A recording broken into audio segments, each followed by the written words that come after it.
आप सभी का मेरा नमस्कार। आप सभी का स्वागत है मिथिला फिजिक्स अकेडमी में। आज हम बताने वाले हैं लोगरिथमिक फंक्शन। तो आइए जानकारी लेते हैं लोगरिथमिक फंक्शन क्या होता है और इसका कितना इंपॉर्टेंट है। तो देखिए लोगरिथमिक फंक्शन, तो y बराबर हम लिखते हैं log bx। ध्यान दीजिएगा, तो ये फंक्शन है, इसको कैसे समझना है, क्या इसका उपयोग हम कैसे करते हैं। तो देखिए ये y, तो y x क्या है यहाँ पे भैया, तो x आपका वेरिएबल है। जब x वेरिएबल है और यहाँ पे y वेरिएबल है, वेरिएबल का मतलब हुआ जो बदलता है, जो चेंज होता है उसे हम वेरिएबल बोलते हैं। तो देखिए यहाँ पे आपका x क्या है, ये x आपका वेरिएबल है, x वेरिएबल हो गया, और ये y भी आपका वेरिएबल है, और ये b क्या है, तो b बेस है, b आपका बेस है। अब इसमें चेंजिंग, अगर मान लीजिए यहाँ पे आप log को हटाना है तो log को हटाने का तरीका क्या है। अगर log हटेगा तो हम इसे किस तरीका से लिख सकते हैं। तो आप सभी जानते हैं कि ये LHS है और बराबर के उस साइड RHS होता है, एक LHS और दूसरा RHS। अब LHS को RHS में देखिए, तो y बराबर, मैं लिखता हूं फिर से, y बराबर log bx। अब क्या करना है, यहाँ पे अगर log को हम हटा रहे हैं, यहाँ से देखिए log को हटा रहे हैं तो क्या होगा, तो ये x जो है आपका, ये आपका LHS की तरफ आएगा। एक ध्यान दीजिएगा, एक होता है LHS बराबर RHS, यानी कि बाया साइड और ये दाहिना साइड हो गया आपका, लेफ्ट और राइट। तो लेफ्ट में जो y है, लेफ्ट में जो y है और राइट में जो log है, तो log को हटाना है। तो ये देखिए, इसका हटाने का तरीका हम आपको बताते हैं। तो ये y जो है, ये log के x के स्थान पे क्या आ जाएगा, x के जगह पे ये आपका y आ जाएगा, और y के जगह पे आपका x आ जाएगा। यही डिफरेंस, और जो बेस है वो बेस के एक्सपोनेंशियल हो जाएगा, फंक्शन में आ जाएगा क्या, आपका जो LHS का साइड है। तो देखिए लिख सकते हैं x बराबर यहाँ पे हो जाएगा b के, ये इतना रूप में b आ जाएगा आपका। तो ये हो गया लोगरिथमिक फंक्शन। इसी प्रकार से हम इसे करते हैं लोगरिथमिक फंक्शन के रूप में। तो देखिए 10 आवर log bx, मान लीजिए ये आपका क्या है, फंक्शन है, इस पे हम कैसे बिठाते हैं। तो देखिए, तो x बराबर, मान लीजिए यहाँ पे हम x बराबर 2 ले लिए, b बराबर 10 ले लिए, y बराबर 30 ले लिए। तो कैसे हम करना है इसको, तो y बराबर, तो आपको पहले log को हटाना पड़ेगा। log को हटाने के लिए क्या करना पड़ेगा, y जो है LHS की तरफ, उसको x के पास ले जाना पड़ेगा और x को y की तरफ। तो यहाँ पे देखिए x बराबर 2 बराबर log हटाए, b बेस कितना 10, और y जो है आपका y कितना है 30 है। तो इस प्रकार से हो जाएगा। अब दूसरी नंबर बात समझने वाली आते, ये तो समझ के जो log इस प्रकार से हम कर सकते हैं इसे। मान लीजिए log 10, मान लीजिए यहाँ पे कुछ हम m मान लिए। अब देखिए अब कैसे करना है इसको, तो ये भी आपको समझना बहुत जरूरी है ताकि आप आगे लगा सके न्यूमेरिकल में। तो देखिए log 10, तो ये क्या है, ये भैया आपका बेस हो गया, और ये x हो गया, और ये y हो गया। तो इस पर आप फंक्शन की क्या किस प्रकार से था, y बराबर log बेस x, इस प्रकार से था फंक्शन, इस पे हमको लगाना है। तो देखिए y बराबर log bx, इसको कैसे करना है, ये बेस है, तो ये बेस आपका 10 है, तो log हटाएंगे भैया, तो यहाँ पे 1000 आ जाएगा, मान लीजिए इतना रह गया। अब m, तो ये बेस जो है, सो बेस आपका यहाँ पे नीचे में आ जाएगा, तो ये आ गया आपका 10 और m। अब 1 LHS को बराबर करने के लिए RHS में क्या करना पड़ेगा, ये सोचने वाली बात। LHS को बराबर करने के लिए RHS में क्या करना पड़ेगा, तो भैया क्या है, देखिए यहाँ पे 10, यहाँ पे 1000, अगर हम 3 रखे m का वैल्यू तो आ जाएगा। तो m बराबर कितना 3 हम करते हैं, तो ये m जो है m बराबर अगर हम 3 रखे तो 1000 आ जाएगा आपका। तो यही होता है लोगरिथमिक फंक्शन कि log, जैसे निकालना है log 16, तो इसका कैसे निकालेंगे? मान लीजिए यहाँ पे n है, तो n का वैल्यू निकालना है। कैसे निकालना है? तो ये एक बेस होता है। देखिए ये 4 जो है, 4 क्या है? बेस है। ये आपका बेस है और ये वेरिएबल है। ये वेरिएबल है, मान लीजिए यहाँ पे x है और ये आपका ये भी वेरिएबल है। अगर ये बदल रहा है तो ये भी बदलेगा, लेकिन ये बेस जो है बेस कांस्टेंट रहेगा। 4 है तो 4 ही रहेगा। तो देखिए यहाँ पे अगर लॉग को हम रिमूव करते हैं, तरीका सीखिए लॉग का हटाने का तरीका, लॉग को कैसे हटाते हैं। अगर इस हम लॉग को हटा रहे हैं तो यहाँ पे जो बेस में है LHS को बेस में जो है वो RHS के बेस में जाएगा। तो ध्यान दीजिएगा, तो यहाँ पे 16 बराबर हो जाएगा आपका 4, यहाँ पे n। अब n LHS बराबर 16, RHS 4 के पावर n है, तो यहाँ पे कितना रखा जाए जो 16 हो जाए? तो n बराबर अगर हम 2 रखते हैं तो आपका 16 आ जाता है।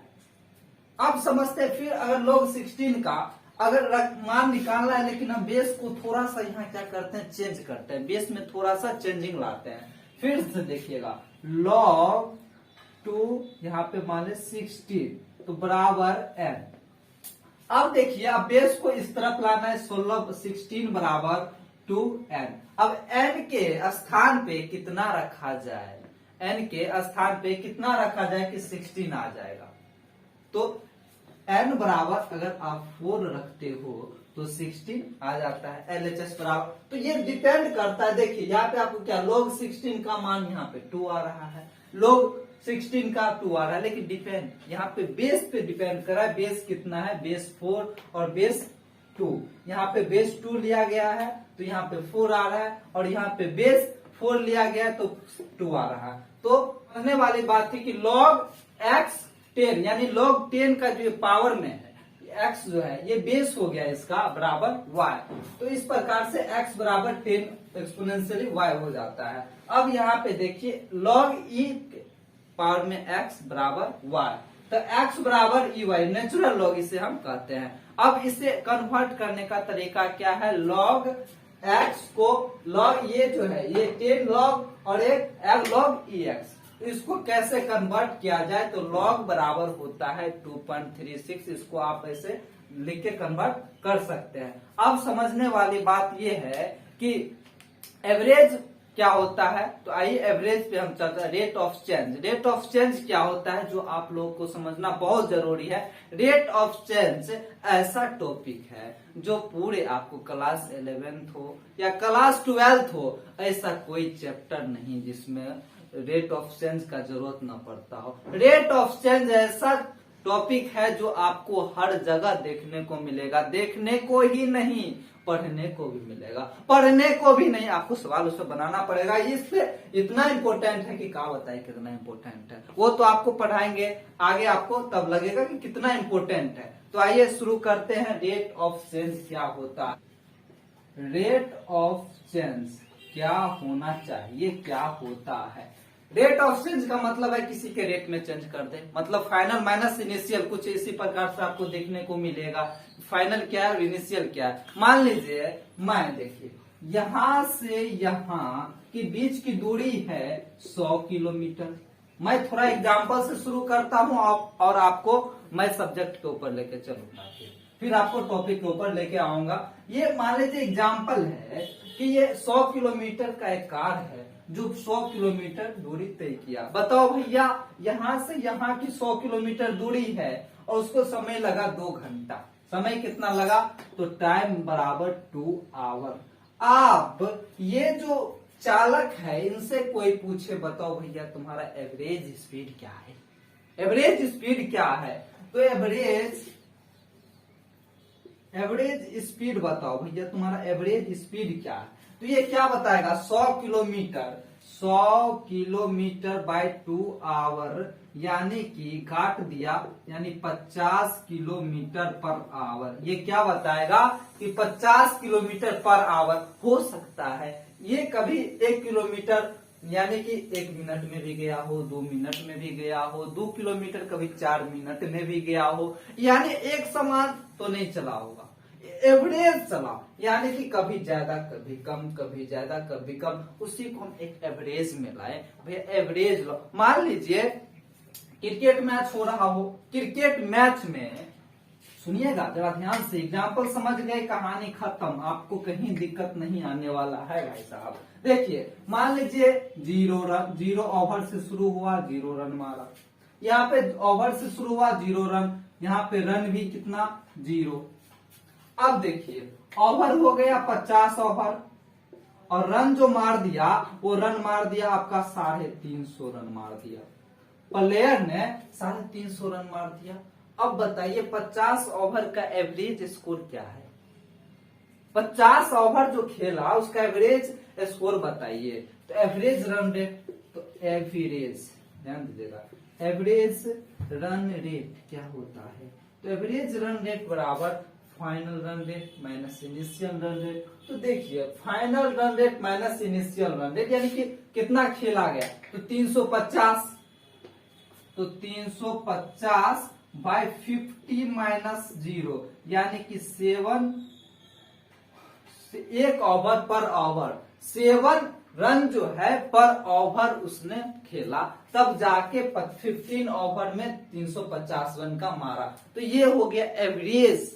अब होता है इंस्टेंटेनियस रेट ऑफ चेंज। ये क्या था? अभी मैंने आपको बताया कि एवरेज रेट ऑफ स्पीड क्या होता है। अब मैं बताऊंगा कि इंस्टेंटेनियस रेट ऑफ स्पीड क्या होता है।